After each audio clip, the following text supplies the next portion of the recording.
Ini ang Digicast Negros X, ang top 10 nga mga balita sa Negros Island region. Ang amo ni gadulong sa inyo. Kagyari natin yung mga top stories of the day. Today's June 5, 2026, Biyernes kadlaw. 20 ka mga motor kag salakyan sa barangay Bata sa Bacolod ginpangto. Illegal structures ginkakas. 76 anyos nga lolo patay sa sunog. Mosobra sa 2 milyon ka pesos na suspected shabu na recovered sa Bacolod City. Mga wala ikasarang sa Don Salvador Benedicto, librehon sang PNP sa pagkuha sa student's license. Kag sa good vibes, matus pauta sa batugnaw nga sapa sa tripping ni Romeng. Inakaran sa Digicast Negros X.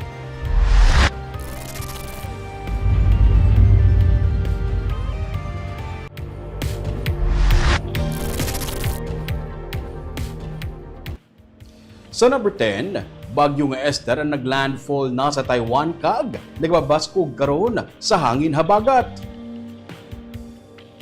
Ang low pressure area sang kahapon sa guwa sang Philippine Area of Responsibility ang naging isa na ka-tropical cyclone kon mahinay nga bagyo kag nakasulod sa PAR las 3 kay sang kaagahon. Si Esther ang una nga bagyo sa Pilipinas subong nga June kag ikalima nga nagsulod sa Pilipinas sini nga tuig naglandfall na ang bagyo sa Taiwan. Wala man ini naglandfall sa Pilipinas pero ginapabaskog sining habagat nga amo nagadala sang ulan sa malapad nga porsyon sang Luzon. Ang Visayas kag Mindanao ang maka-eksperyensya sang mainit nga panahon kag may tsansa sang pag-ulan dala naman sang localized thunderstorms. Diri sa Negros may posibilidad sang pagbubo sang ulan subong nga gabi. Was ginapaabot na makagwa na sa Area of Responsibility sang Pilipinas ang bagyo nga si Esther.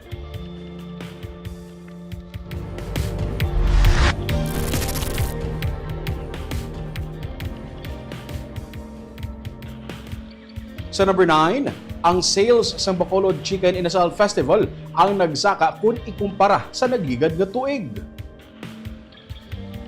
Nagdangat sa masobra sa 3.2 million pesos ang benta sa mga vendors nga nakigbahin sa 3 kadlaw nga Bacolod Chicken Inasal Festival 2026. Ini ang mas mataas ang 39% kung ikumpara sa masobra 2.3 million pesos nga sales sang festival sang tinalikdan nga tuig nga ginhiwat sa sulod sang 5 kadlaw. Sunod sa kay Councilor Celia Flor, pamuno sang BCIF Committee, dako ang bulig sang nasambit nga festival sa mga vendors ilabi na sa mga nagabaligya sang inasal.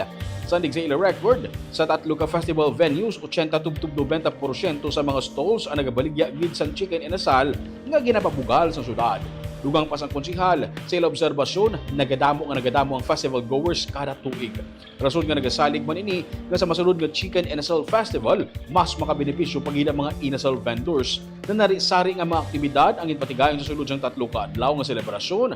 Kag nangin highlight diri ang kadalagaan sa Barangay Granada sa Bacolod Chicken Inasal Festival, arena dance competition sang Sabado sa The Upper East sa Mega World. Taman sa maski sa income siguro dira nato makita nga nag-increase pagid no ang attendance. Damo gito ako naka-attend ako sang dira sa may Mega World sang parade kag sang street dance. Ang iban ganito nagreklamo nga kagutok-gutok gid no. So amo na nga mas makasilim ko even sa Ayala kay nakalibot man ko kag sa SM damo gid man ang goers nato ng festival goers. So nalipay kita na hopefully next year ma-expand pa gid nato ang pag-imbitar kag base may mga guest na kita from outside Bacolod.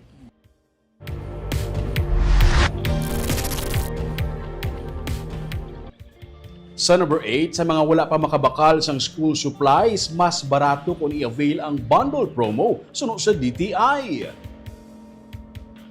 Kumalin pa sa katapusan sang Mayo nagpatigayo na sang price monitoring sa mga school supplies ng Department of Trade and Industry.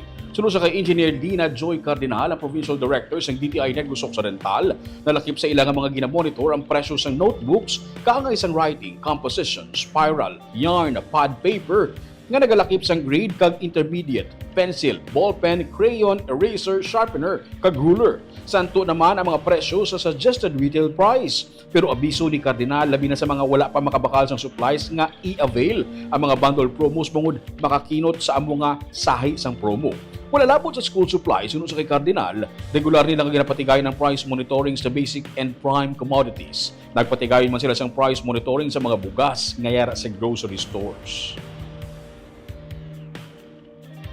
May ara man kita gani nga iba mga ano na bala, mga promo in-store, mga promo, mga bundles na. So for our consumers, our buyers, siya gina-recommend naton kay siyempre maka-less da sila.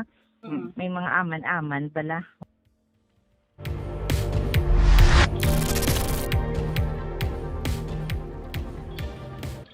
Sa number 7, ang mga wala sang ikasarang ang buligan sang Don Salvador Benedicto PNP nga makakuha sang student's license.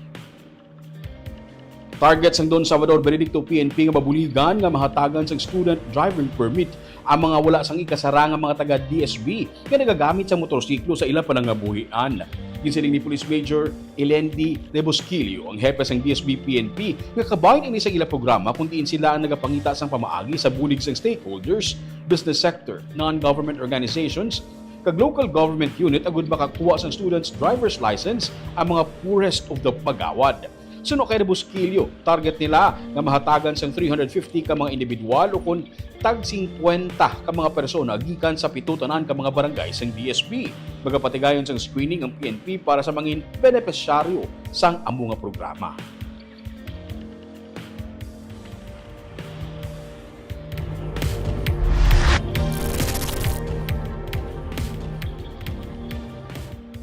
Sa number 6, masobra sa 2.5 billion pesos nga balor sa illegal nga droga nakuha sa buy-bust operation sa Bacolod City. Arestadong isa ka lalaki matapos makuhaan sang 380 grams ang suspected shabu nga nagabalor sang 2,584,000 pesos sa Purok Malipayon, Barangay 12 sa Bacolod City, Biyernes ang udto. Ginakop sang katapos ng City Drug Enforcement Unit si alias Paul, 42 anyos, sa Barangay Takuling sa Bacolod. Ginaligar, nagabaligya sang isa ka pakete sang suspected shabu si alias Paul sa police poster buyer, kabaylo sang buy-bust money. Nakuha sa subject ang 6 ka pakete kag 4 ka not tied nga mga may unod nga ginasuspetsuhan shabu. Kasuhan siya sang pagbaligya kag paghupot sang illegal nga droga.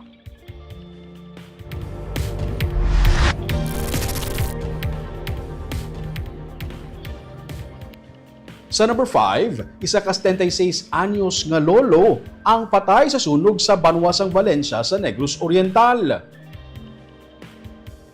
Madamo sang ido ang 76 anyos nga lolo apang wala sa may nakatagol sa nagakasunog ang iya nga balay sa Purok 7, Barangay Hawa sa Banwasang Valencia, Negros Oriental, Martes nga adlaw. Gisiling ni Fire Officer 2 Rene Buling, arson investigators ng Valencia Bureau of Fire Protection, naubos gid sang kalayo ang balay sang biktima nga himo sa light materials. Nasunog man ang biktima nga nagaisahanon nga nagaistar sa iya nga balay. Sa karon, under investigation pa ang sunog apang base sa inisyal nga pagpangusisa, nagsugod ang kalayo sa bahin sang kusina.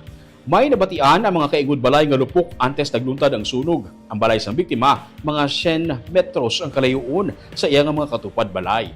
Yara sa masobra sa 16,000 pesos ang damages sa sunog sa BFP.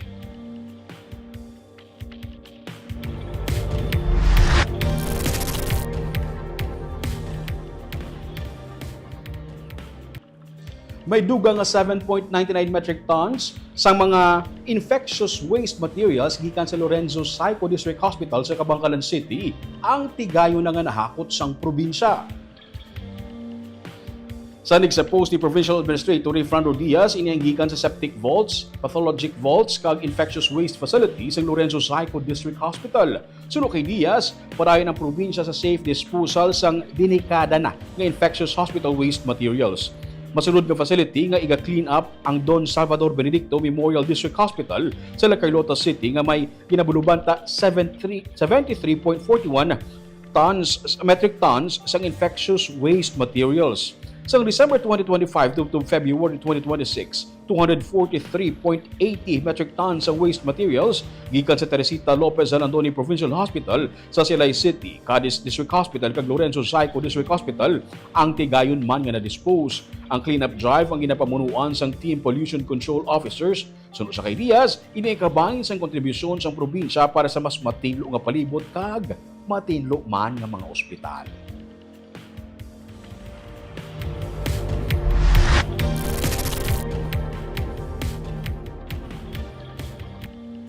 Sa number 3, mangin mahinay nga lakad sang trapiko ang ginapaabot sa Lunes kadungan sa pagbukas sang klase sa mga pampubliko nga mga eskwelahan.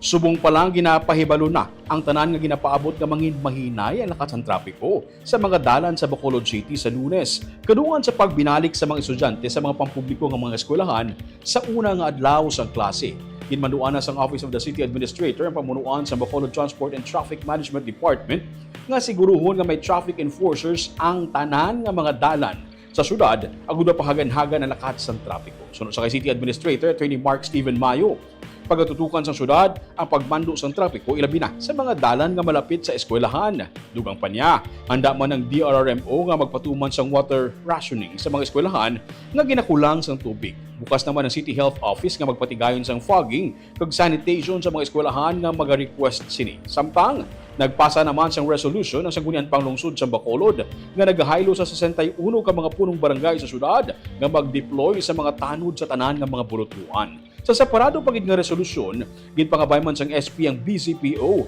nga pabaskugon ang kampanya kontra illegal nga droga kag batok sa bullying sa mga bulutuan. Make every unit in place, especially ang mga na-deploy kag na-assign sa mga eskwelahan, no, because in the past years kabalo naman kita ga-increase gid ang traffic, no, very congested, especially during the opening of classes.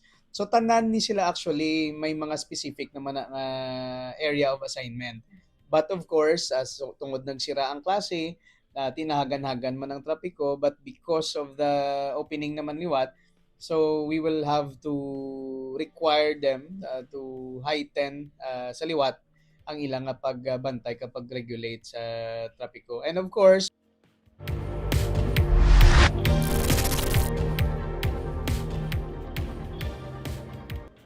Sa number 2, DepEd nga pahanumdum sa mga estudyante nga mangin present sa unang adlaw sa pagbukas sang klase.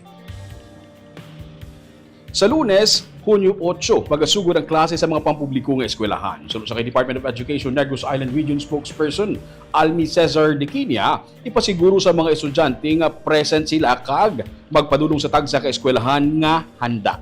Siniman nga school year, pagasuguran ipatuman ang 3-term school calendar. As of June 4 sa DepEd Quick Count, may ara sang 443,884 nga naka-enroll. Patag ni Diquinia, dako pa ang wala malakip diri. Gani sa madason pagid nga semana, kag mapatod ang kadamuon sa mga estudyante sa Negros Island Region. Panumdum naman sang DepEd sa mga estudyante nga kung alang-alang pa hindi required ang school uniform, pero may ara sang dress code naman nga dapat sundon sa pag-attend sang klase. Make sure nga aragid, make sure to be present sa first day gid sa aton nga klase, and come prepared gid this coming June 8, 2026.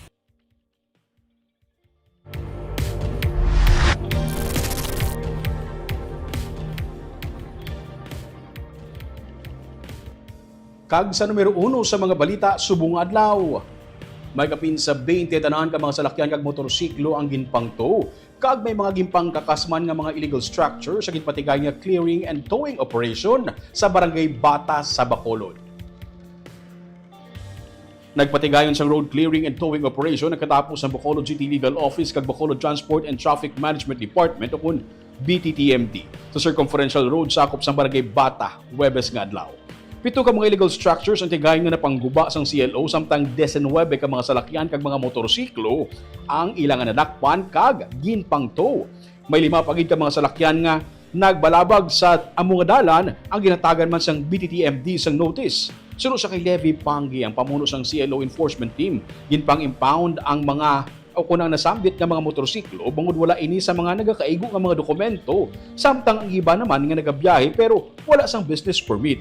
May 2 ka mga persona nga nagangkasanay sa motorsiklo ang ginparahan sang BTTMD bangod wala sang suksok nga helmet ang mga sakay diri. Apang wala sila magpondo. Sa unhan, may highway patrol group kag nadakpan ang 2. Nakuha sa driver kag ang isa ka tutor kag ginapatihan bag-o lang nagamit sa illegal nga aktibidad. Nakapalagyo naman ang angkas sini. Ginako man sa driver nga may dala nga illegal nga drogang iaupod nga nakapalagyo sa karon. Yara sa custody sa Police Station 10 ang driver kag ipaidalom sa drug test. Sa records ng BTTMD, may kapinsa isa kagatos na ka mga kolorom nga mga motorsiklo kung nagabiyahe nga wala sang business permit ang ilan na impound sang tinalikdan nga bulan. Registration, isa inang nagbayular nga nag-expired. Ikaduha, ang aton nga kolorom, gabiyahe yung nga wala sa kakaigo nga dokumento, may mga permit nga halin sa aton sa city. Ang ikatatlo mo ning mga motorsiklo nga nagabiyahe nga wala sa mga helmet. May mga e-bikes man ta nga nalakpan. Actually, ang e-bike gina-check man sa aton BTTMD kahit isubong gina-required sila sa aton nga barangay nga magkuha sila sa ilang mga permit kag kung maglabay sila sa area nga mga restricted, dakpog sila sa BTTMD kag i-impound ang ilang mga e-bike.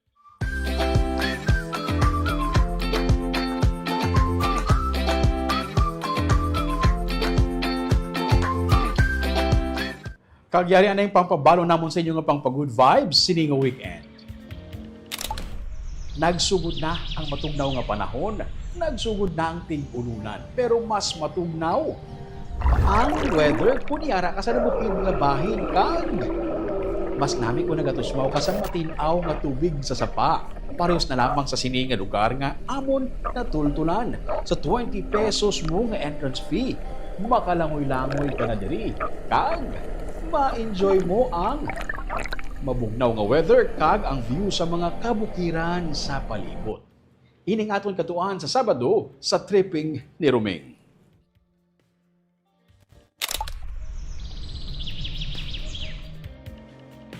Sa aton nga live viewers, subong nga hapon, si Jessery Garucha Hivero maayong hapon, ka Digicast Sir Romeo kag sa tanan nga staff sa Digicast Negros, happy weekend and God bless. Si Ma'am Gloria Bantigay, good afternoon Digicast and IR kag Sir Roming Subaldo watching from Pulupandan. Happy weekend to all. Si Ma'am Chona Evangelista Caredo, maayong hapon Digicast Negros watching from Singapore. Si Lelani Franco watching here in Barangay Tangub. Si Mirna Garido Clavel, good PM Digicast watching from Bacolod City. Kagamuyad tong top 10 ng mga balita sa Negros Island Region subong adlaw. Tubtub sa Lunes, ako si Romeo Subaldo. Have a safe weekend.